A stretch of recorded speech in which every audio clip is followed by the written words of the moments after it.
John?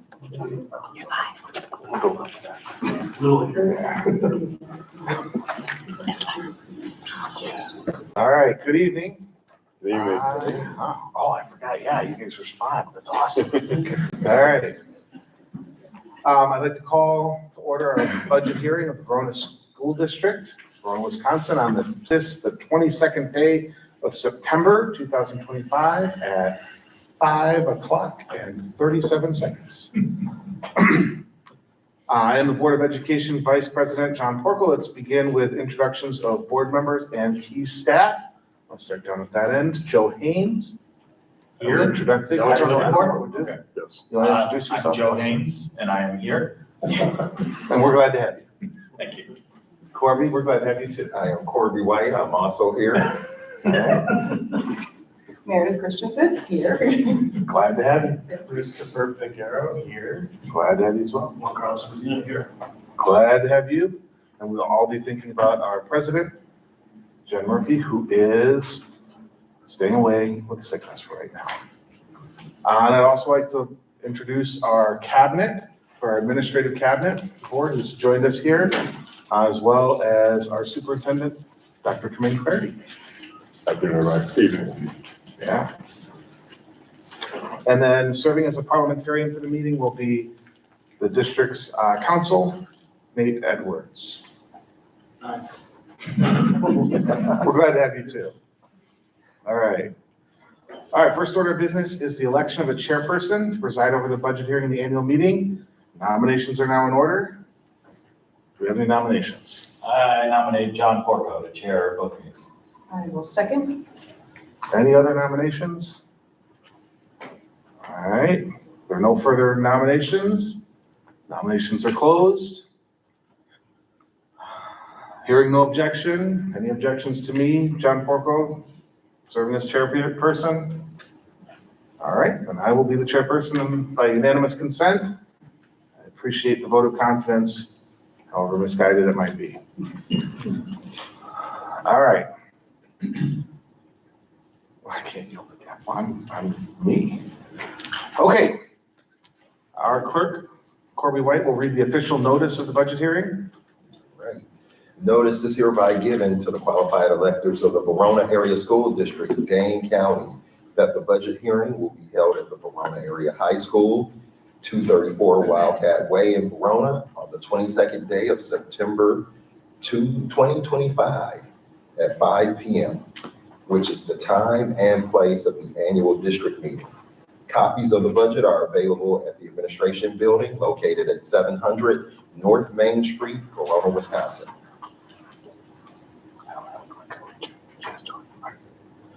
All right, thank you. The notice is filed with the minutes.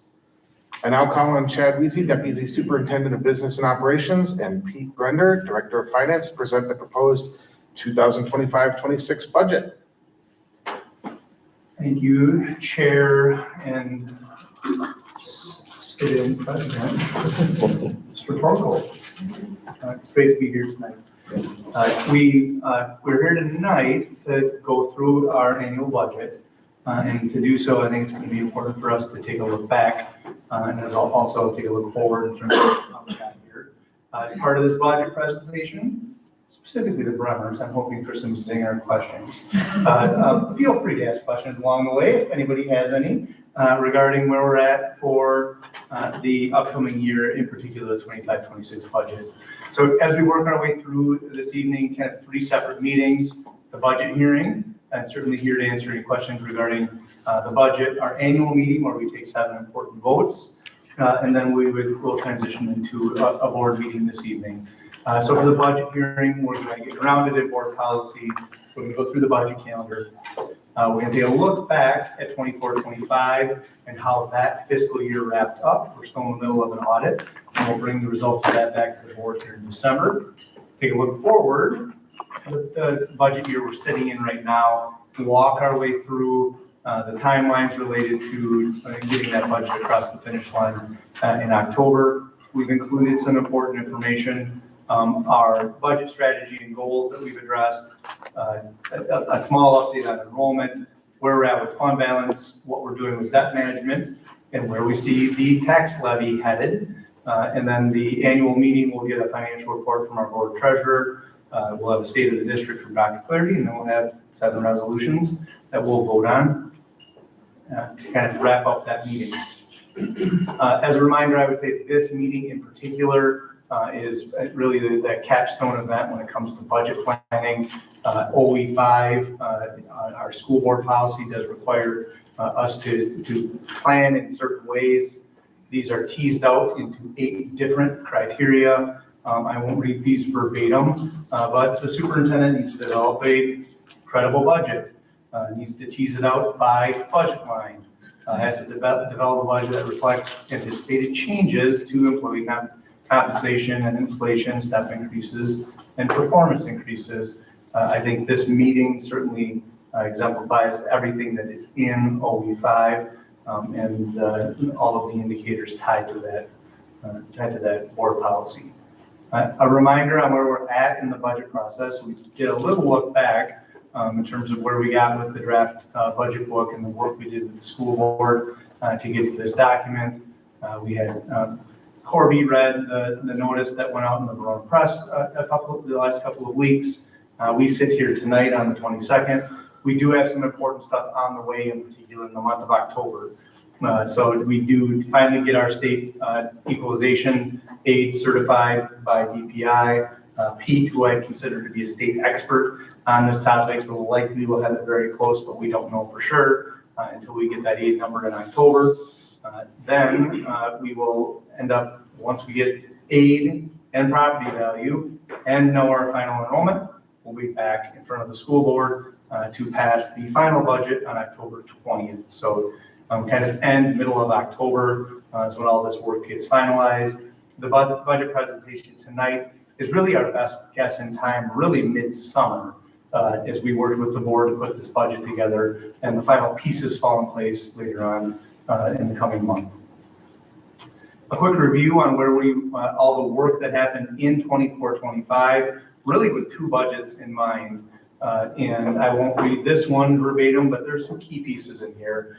We ended up building into our budget compensation strategy for staff that was in line with inflation. By the time it was all said and done, and we'll mention this a couple of times tonight, the $8 million land purchase that we've worked on in 24-25 does have an impact on what happened with fund balance because we passed an unbalanced budget. But when it was all said and done, we ended up having some surplus left in the remainder of that budget. So we ended up with a $5.8 million budget shortfall last year. That cascades into this budget this year, and we'll have an update on where we sit with the fund balance. And there is the transition to kind of where the year end will likely end up. Pete, remind the audience what unaudited means in terms of what we have with fund balance. Well, thank you, Chad. Yes, we are going through our annual audit process right now. So the numbers haven't been finalized. So until they actually finalize our numbers and finalize everything that we have there, we still have to consider this unaudited. There's one thing I want to point out on this slide here, to the very bottom number where it's showing a general fund balance percentage of 23.59%. That right there is calculated as our $26 million fund balance divided by the general fund expenses. Now, as Chad just mentioned a couple minutes ago, we had an $8 million land purchase in there. So our general fund expenses are a little high this year, which makes that general fund balance percentage a little bit lower than where I think it would typically be. Technically, that's how our year ended based off of the 24-25 expenses, but we're actually probably going to be closer somewhere around 25 or 26% is where our fund balance percent will be. And you'll see it on the slides to come that we actually expect our expenditures to go down this year because we don't have the $8 million land purchase built into the 25-26 budget. It was last year, but we did end up in a spot that we still have $26 million in fund balance. At the board meeting tonight, after we're done with the budget hearing and the annual meeting, you'll hear from Pete and myself regarding short-term borrowing. And as it turns out, even that number right there, certain times during the year, our cash flow dips down to the point that we need to borrow money on a short-term basis to make sure we can pay the bills. and we'll get into that a little bit further tonight, but our fund balance is well above board policy threshold and in a very solid spot. As we present the 25-26 budget and what we've worked on for a full year, you'll see Pete and Chad already back here, likely in November or December, working on the 26-27 budget. It's kind of a year-long project, but these were kind of the goals we built in to start the year. Again, keeping taxes in check, compensating our staff, having a debt management strategy to take care of future capital expenditures and potentially operating expenditures, and align our staffing to student enrollment, and we've done that. So a snapshot, in particular, looking ahead now at our 25-26 budget, a few key pieces built into this budget I wanted to make sure I call out. So we have set aside $1.25 million for our post-retirement benefit account. As we've talked to the board already, we're forecasting that money will run out before the expenditures do. And this is a stopgap for us to continue to work our way through teasing that fund out as long as we can. We were able to secure $1.5 million in savings through all of the hard work of both VESPA, VAEA, Rochelle Haiti, who's here in the Human Resource Department, lots of hands on us changing healthcare providers and putting an on-site clinic in the district. We were able to preserve staffing levels in most cases, and class sizes are still in a very good spot in our school district. Again, we compensate our staff in line with inflation.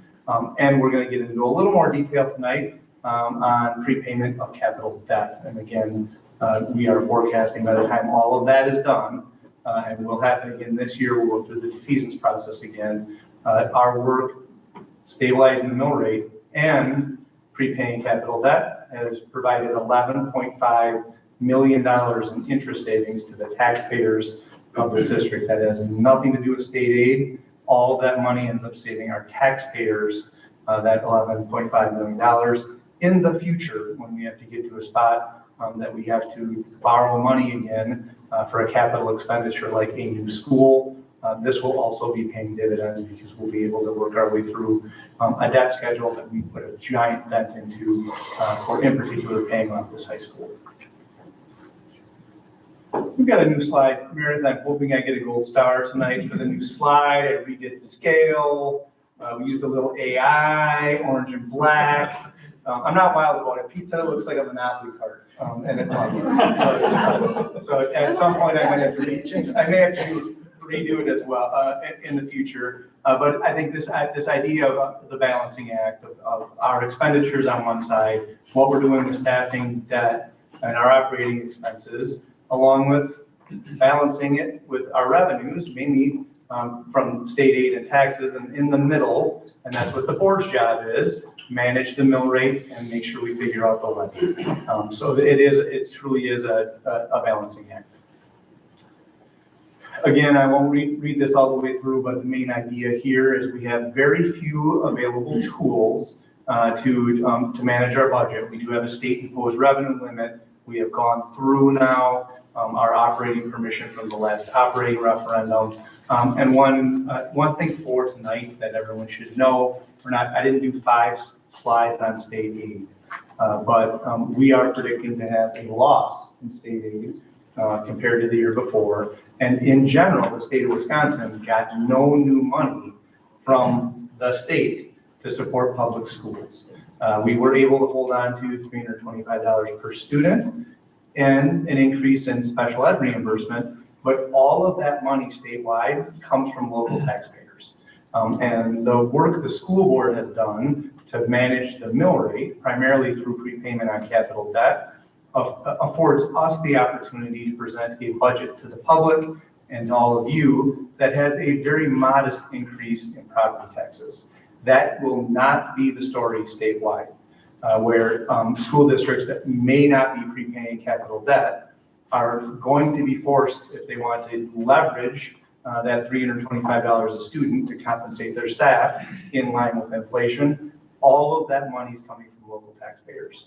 I think we're very fortunate in the Verona Area School District to have a forward-thinking school board that's given us the tools to manage that mill rate.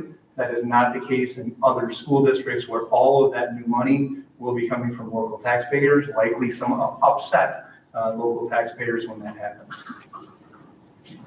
While we're talking about taxpayers, here's where we are estimating things will fall in line in terms of tax impact this year. Again, this is our best estimate tonight, and really our best estimate this summer. We will not know really how all of this shakes out until we get all those final numbers, what we have for property value, what we get for aid, and how many students we have. All of that will follow in the next month. But we are estimating at this point, the budget we're presenting to you has an increase of about 6.5% in terms of our levy. We do have a very good idea that our district will end up with about 4% net new construction. So what that means is our overall tax base, $7+ billion, will go up by 4% this year with new construction. So people who didn't pay property taxes last year, or properties that weren't taxed last year, will be taxed this year. Meaning of that 6.6 or 6.5% in levy increase, taxes we're recommending to the school board, 4% of that comes from people that didn't pay those taxes last year. In the end, that all filters out, and we end up with about a 2.5% increase estimated in property taxes for existing property taxpayers.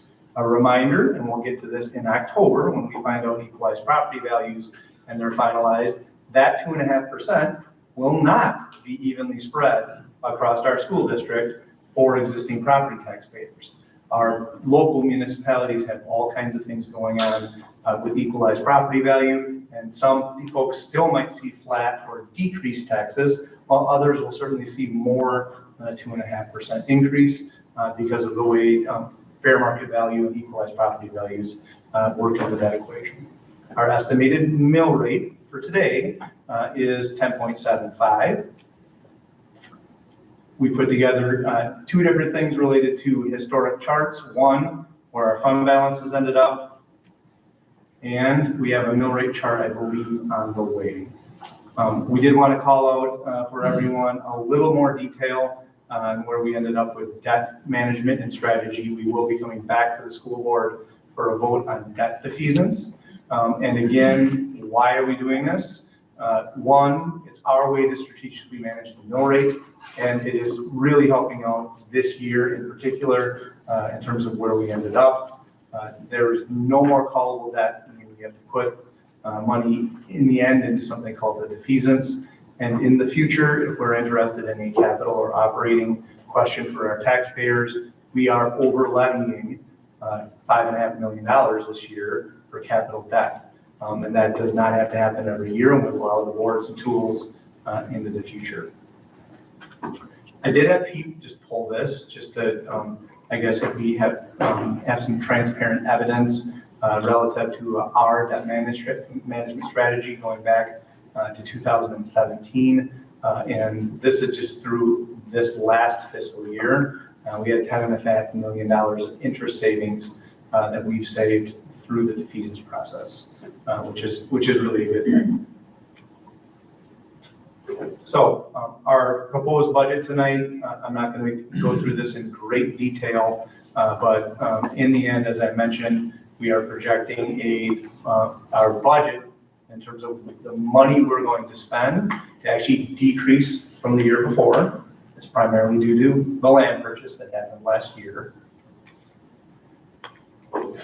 We are projecting our mill rate to be 10.75, and that is, we want to do a little historic jump around for that. And certainly answer questions if folks have any coming out of the 2016 and then 2018 window related to the referendum and the cash the district ended up borrowing.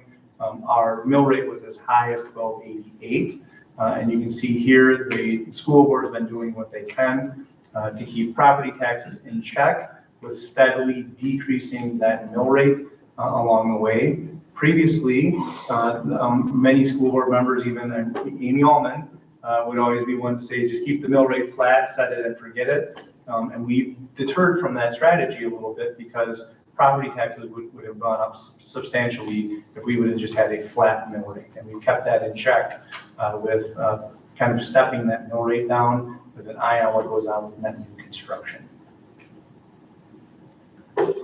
Here's our proposed budget by fund.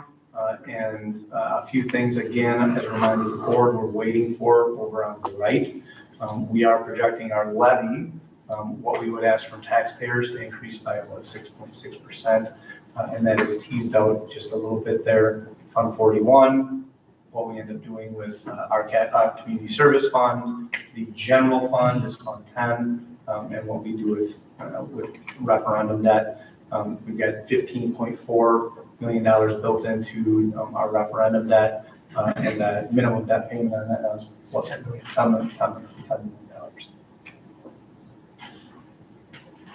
That is an update on both the 24-25 budget wrapping up and high-level stuff on what we've got in the 25-26 budget book.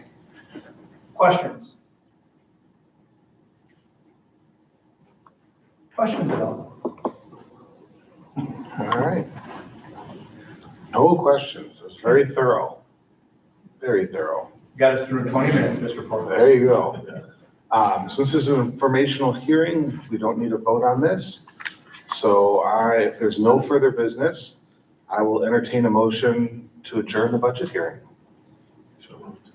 It's got a motion from Juan Carlos and a second from Chris.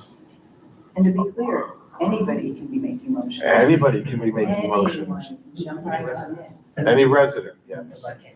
can be making motions. Oh, All right. All right.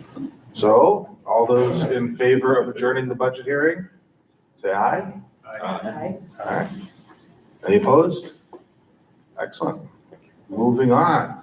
I'll call to order our annual meeting of the electors of the Verona Area School District in Verona, Wisconsin on this 22nd day of September, 2025 at 5:22.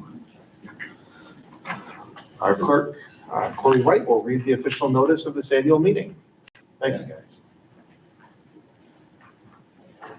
Notice is hereby given to the qualified electors of the Verona Area School District, Dane County, that the annual meeting for the transaction of the business of said district will be held at the Verona Area High School, 234 Wildcat Way in Verona on the 22nd day of September 2025, immediately following the budget hearing, which began at 5:00 p.m. All right. Thank you very much. All right, at this time, I'd recognize our treasurer, Joe Haynes, to present the financial report. Thanks, John. This is the one time a year that I get a captive audience and then I get to just talk and everyone has to listen. So, but I promise I'll be brief because a lot of what I have to say, Chad just went through. And there is a full treasurer's report. It's in board docs. If anyone wants to look at it, I'm not gonna go through the motions of just reading it, but it goes through a lot of the highlights from last year and a preview of this upcoming year's budget that Chad had just gone through. What I wanna do is talk a little bit about the highlights, but also to kind of emphasize and reiterate how difficult it is, what we've been able to accomplish. Because of the way we do school finance in Wisconsin, where we have this revenue limit that artificially caps how much money we're allowed to even bring in to use to operate our schools, there is this, you heard Chad reference a balancing act, and that's because a lot of these priorities we're dealing with pull against each other. Like if we spend too much on priorities today, that could put us in a position where we're selling out the future of our district. If we're spending too much money on recurring costs, it could mean that we're in a difficult budget position in the next year or two.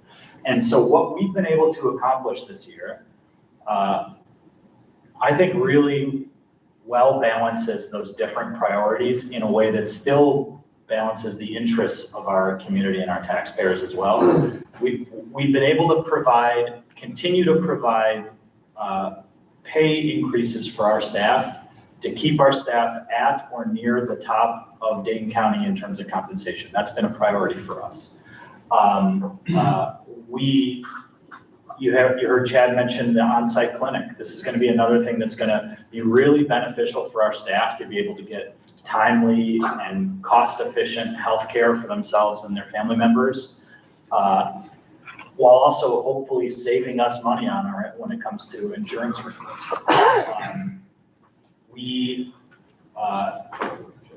We're always keeping one eye on the future, not just the present.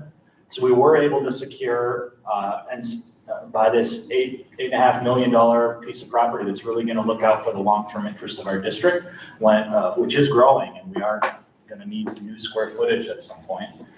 We've also kept an eye on the future in how we've been doing the debt management strategy that Chad talked about. We saved, well over $10 million in terms of how we've decided to manage our long-term capital debt.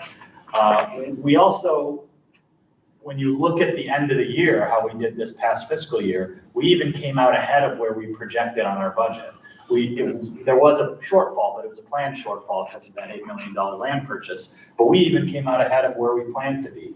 And most importantly, throughout all of that, we're able to do all these different priorities, but at the end of the day, we're still dropping our mill rate to the lowest it's been in decades. So we always try to set the mill rate, even though we're not in charge of valuing your property in terms of how it's going to be valued and the mill rate gets applied. We're tracking that in an average way, and we're trying to reduce our mill rate in a way that's on par or as close to on par as we can with the average increase in land valuation, so that our community doesn't see a big hit in property taxes associated with the schools. So we've been able to do all of those different priorities and those different highlights that I just talked about, while still trying to keep the tax impact on our community as level and minimal as possible. And I think that's a major accomplishment. And I think that's a testament to Dr. Clarity and Chad and Pete and their whole team, because they're the ones who are doing the work and making the recommendations on how we manage our money. And I think it's one area that we're doing an exceptional job in. And you can read the full treasurer's report in board docs if you want, but that's the end of my report. Thank you, John. Thank you. Are there any questions about the treasurer's report? Anyone at all? All right. Like I said, I think it's very thorough, and I would second what our treasurer Joe's had to say, that this has been a pretty awesome job. So, all right, moving on to old business. The next item is the approval of the minutes of the September 23, 2024 budget hearing and annual meeting. Is there a motion to approve the minutes as presented? Motion to approve. I have a motion from Chris. Second. And a second from Juan Carlos. Any other questions? And let's all vote in favor saying aye. Aye. And any opposed? All right, the minutes are approved as presented. New business. I'm going to call on the Verona Area School District Superintendent, Dr. Tremaine Clarity, to present the state of the district. Thank you, John. First, before I get going, I just wanted to take a quick moment to thank the Board of Education for, again, in going into year 5, the honor and the privilege of being able to lead the Verona Area School District. It's something that I don't take for granted, and it's something that really fills my bucket in the opportunity to serve this community and the community that's given so much to public education. I also have the honor of being able to serve, some of the most dynamic staff members in the field of education that you can imagine. The commitment that they have to each and every child, serving beyond the classroom, whether food and services and health and wellness, happiness, and just sometimes that emotional support. There's no better place to educate students than the Verona Area School District. And I try to lead in a way that embraces that humanitarian approach and embraces every staff member and acknowledgement of the work they do. So as we think about the achievements that we're going to be able to talk about today, please think about the staff members that are behind this work, because they are the ones that carry this out every single day. And again, it's just my honor to be able to serve in the capacity, to be able to partner with these amazing leaders, the amazing staff members to do this work on behalf of our community and on behalf of our students. So again, thank you to our board for the continued support and the high expectations and the accountability measures that are in place to make sure that we continue to provide a world-class education. So I'll begin our annual meeting, this report with embodying and really lifting up our 5 priorities of our strategic framework. We are in the midst of the 2025-26 of the 2028 ending strategic framework. And I say ending loosely, as I say, the work, the priority areas are so powerful. Now, there may be some adjustments, but probably be a recommendation to the board to kind of carry this work moving forward with some adjustments for us to future conversation.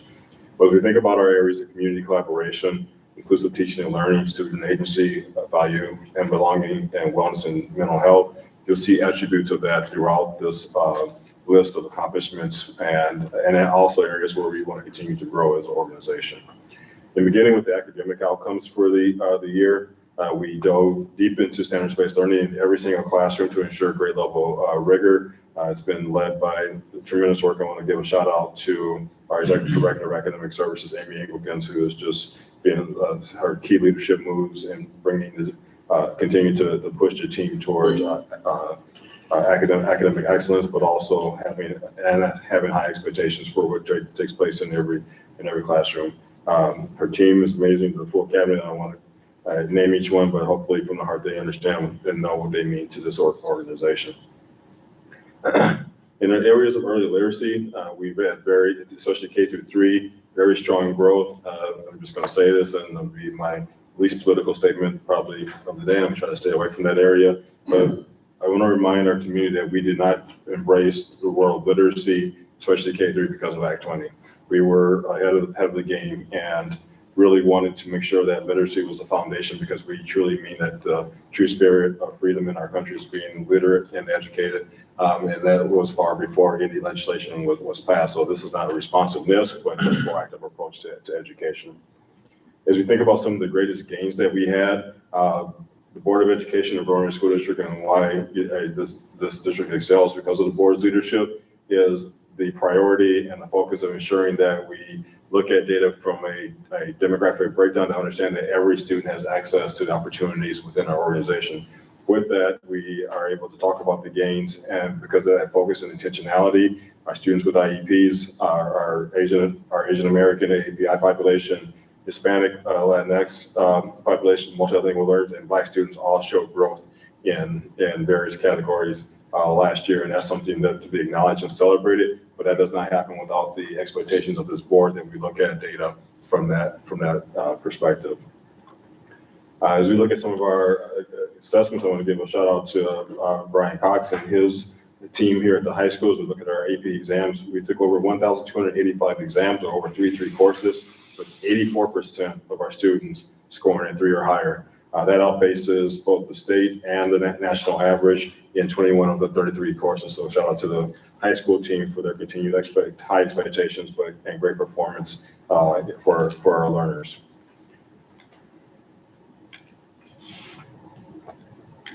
Marcy spent a lot of time on that slide. I'm going to show it. Sorry, Marcy.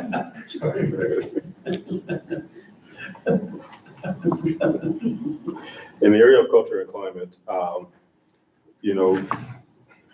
we understand that we don't get the academic outcomes that we have if we don't have a culture and climate that's conducive to safety and a space where staff can perform to their best and students can engage in deep learning. And to do that, we engage a lot of work across multiple departments, and I'll begin with attendance, with the decreasing in chronic absenteeism overall in the Verona School District, and all schools, every single school reached the 90% goal for attendance, with our elementaries hitting 94, 95% for attendance rates. Social emotional learning, with our approved district partners, we are now offering on-site therapy, and those partnerships are expanding as well. With restorative practices, we have over 100 staff trained now in restorative practices. This is allow for improved behavior, safety, and outcomes. And when you think about the experience surveys that the board and administration expects, we had 4,200 plus responses to our surveys. You're really giving us really solid feedback in terms of where we are doing really good work in areas where we need to grow. Things that we want to celebrate are the vast majority feeling respected and supported. Families are also asking for more consistent progress updates where we are continuing to work with our buildings to do so. And our students, rightfully so, in this world, and so heart-touching to hear them ask for this, they want more kindness and empathy from peer to peer. And I have those expectations of one another is really something to be acknowledged and supported. As we move into staff community wellness, we heard of some updates to the financial department around the opening of the SSM health clinic here in the Verona Area School District, what that means from a financial standpoint, but what it also means in terms of supporting our staff and their families. You know, when we talk about the humanitarian approach to leadership and making sure that we engage with everyone through that lens, there's nothing more important than physical and emotional wellness and ensuring that we have the space for physical wellness and emotional wellness, and especially from the physical component, but wellness as well, those abilities to be very proactive and making sure that, the things that we should be, kind of testing for and screening for and making sure that chronic diseases do not permeate.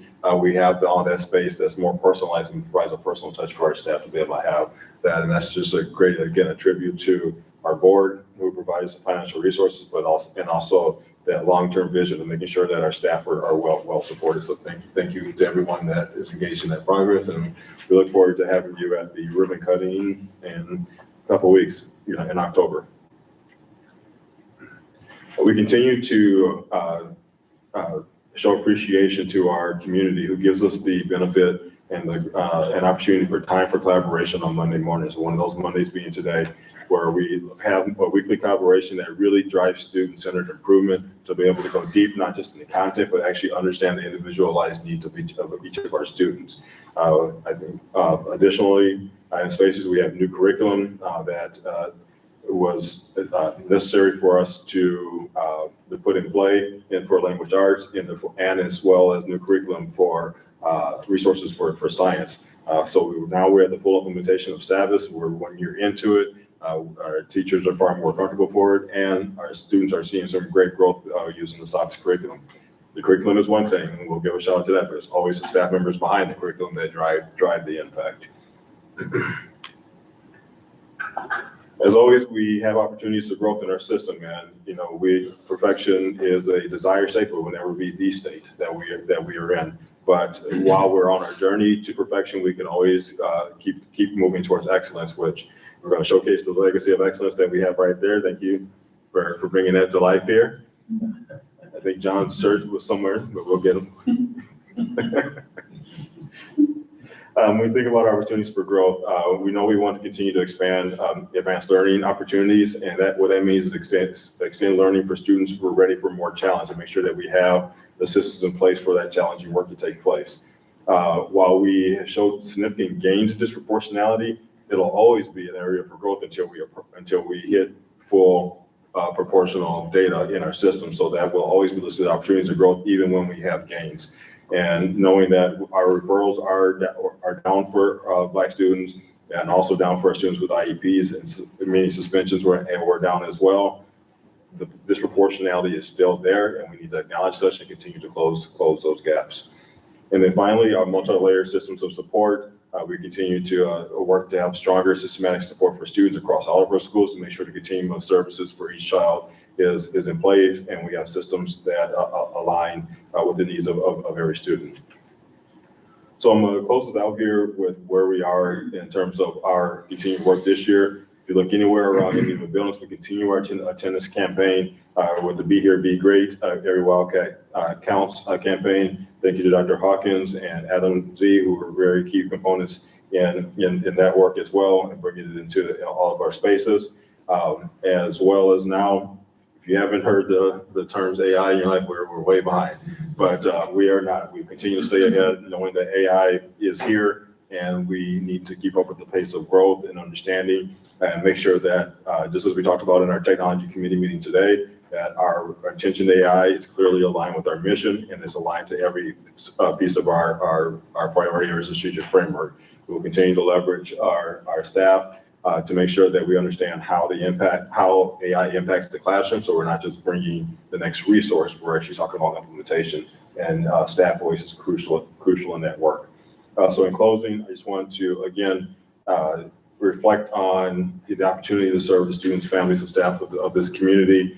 Can't think of a better place to work, a better place to be able to just hang out and enjoy, whether it's a sporting event, the arts, any of those spaces. Everyone here is truly committed to education, and there's no better place to be than the Verona Area School District. So with that, I'll open it up to any questions from our rambunctious crowd that here or any of our board members. Is there anybody who wants to add anything or say anything? Questions? I get to speak as an elector and not just as a board member. I just want to say how much I, as someone with kids in the district who lives here, appreciate the schools. And that goes for everybody here that's done a phenomenal job. For my kids, it really has been everything we've wanted in school. So I greatly appreciate that. Thank you. As an individual. As a board member, we'll keep working. All right, hearing no other comments, we will now consider the proposed resolutions. Each will be handled separately. A motion and a second are required for each. Discussion will follow and we will vote before moving to the next. Our first resolution is to fix the salary of our school board members. And I'll read the resolution out. Resolution A, be it resolved that the salaries of the school board for the 2025-2026 school year be established as $4,821.70 for all members. Is there a motion? So moved. We have first motion from John. Is there a second? I'll second it. And a second. Thank you very much. Does anybody have any questions, comments, concerns? Yes, sir. I'll offer a comment. That represents a 2.95% increase from last year's salary. So in line with the rest of the staff. I'll offer the same comment I feel like we offer every year at this time, which is that I think all of us up here would gladly do this job without compensation, and that's not the reason we're doing it, but we also recognize the importance in having this be an accessible position for people, and that for some, serving on a school board may require things like childcare or other arrangements, or maybe missing out on work. So to make it remain accessible for everyone, that's the reason why I support this.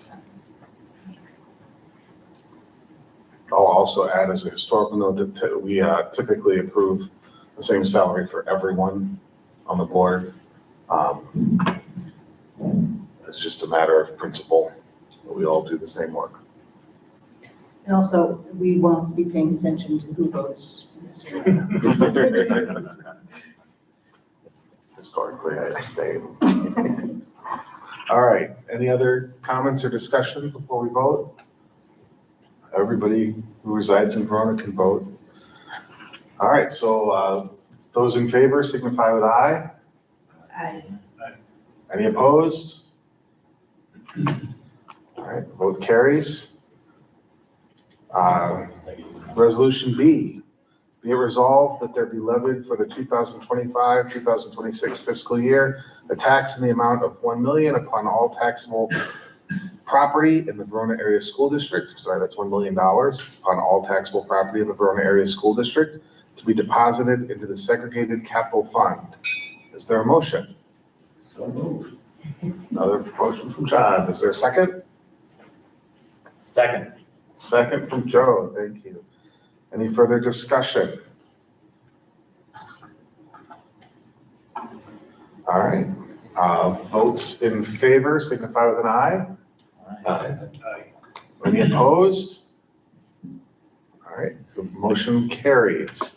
Resolution C, be it resolved that there be levied a tax in the amount of $83,489,369 upon all taxable property in the Verona Area School District for the purpose of paying employee salaries and meeting other necessary expenses to operate and maintain the district schools and to finance the debt service and capital outlay of the said district on the basis of the approved budget for the 2025-26 fiscal year. Is there a motion? So moved. Motion from Joe, a second? Second. Second from Chris. Any discussion? I will note that this reflects the budget that was discussed in the budget meeting. All right, all those in favor signify with an eye. Aye. Any opposed? And the resolution carries. Resolution D, be it resolved that the school district be allowed to sell equipment that is deemed as disposable equipment by the district. Is there a motion? So moved. Down to first, is there a second? Second. Oh, I was waiting for that one. All right. I appreciate it. Second by Carlos. Any other discussion? Excellent. All right. All those in favor signify with an eye. Aye. Any opposed? All right. Resolution carries. Resolution F. Be it resolved that the date of the 2026-2027 annual meeting be set for September 21st, 2026 at 5:00 PM. Is there a motion? So moved. Which one? No, they're just. No, they're just labeled differently, we get them all out. Okay. Okay, so let's back up. I made a motion to approve. Okay, can we table that? Sure, table it. Let's table that and go back to resolution E.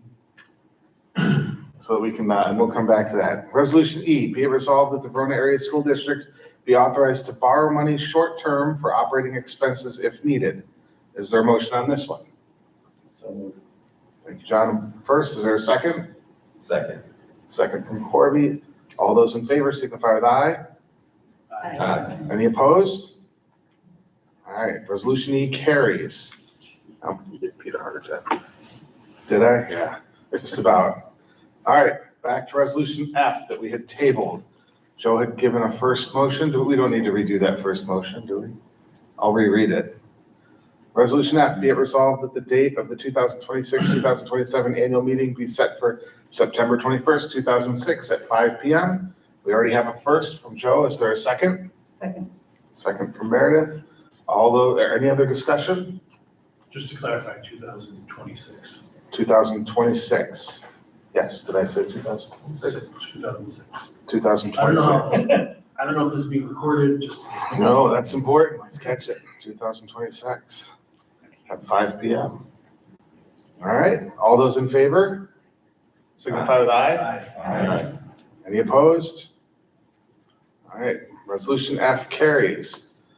Resolution G, be it resolved that the school board be authorized to acquire by purchase or condemnation under Chapter 32, Real Estate and Structures and Facilities Appertinent to such real estate necessary for school district purposes pursuant to Wisconsin Statute 120.10 sub 5 sub M.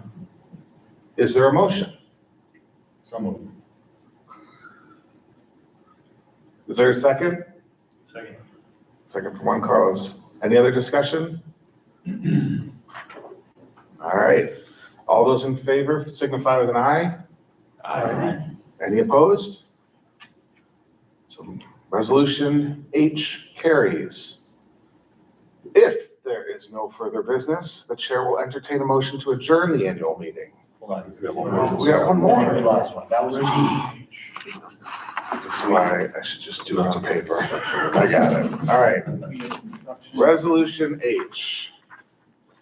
Be it resolved that the school board be authorized to designate sites for school district buildings and provide for the erection of suitable buildings or for the lease of suitable buildings for a period not exceeding 20 years with annual rentals fixed by the lease pursuant to Wisconsin Statute 120.10 sub 5. Is there a motion? So moved. Motion by Meredith. Is there a second? Second. Second from Chris. All those in favor signify with an eye. Aye. Any opposed? All right, the motion carries. Now, if there is no further business, the chair will entertain a motion to adjourn the annual meeting. So moved. Motion from Corby, do I have a second? Second. A second from Joe, all right. All those in favor signify with an eye. Aye. Any opposed? All right, the meeting is adjourned. Thank you so much. Oh my God, no, that wasn't. So many things. So impossible. So